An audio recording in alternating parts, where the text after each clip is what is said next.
மாண்புமிகு மன்னராட்சி முதல்வர் அவர்களே, மாண்புமிகு திரு முத்துவேல் கருணாநிதி ஸ்டாலின் அவர்களே, பேரை மட்டும் வீராப்பா சொன்ன பத்தாதவர்களே, செயல்லையும் ஆட்சியிலையும் அதை காட்டணும் அவர்களே.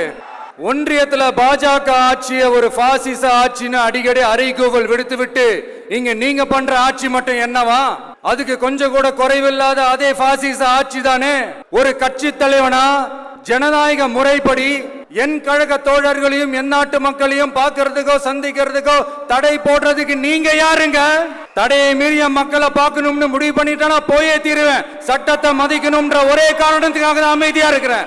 நேத்து வந்தவெல்லாம் முதலமைச்சர் ஆகணும்னு கனவு காண்றான்னு சொல்றீங்க, அது நடக்கவே நடக்காதுன்னு சொல்றீங்க. அப்படியேங்க எந்த கட்சிக்கும் இல்லாத நெருக்கடியை தமிழக வெற்றி கழகத்துக்கு மட்டும் போட்டுக்கிட்டே இருக்கிறீங்க.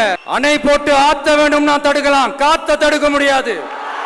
அதையும் மீறி தடுக்கணும்னு நினைச்சீங்கன்னா சாதாரணமா இருக்கிற காத்து சூறாவளியா மாறும்.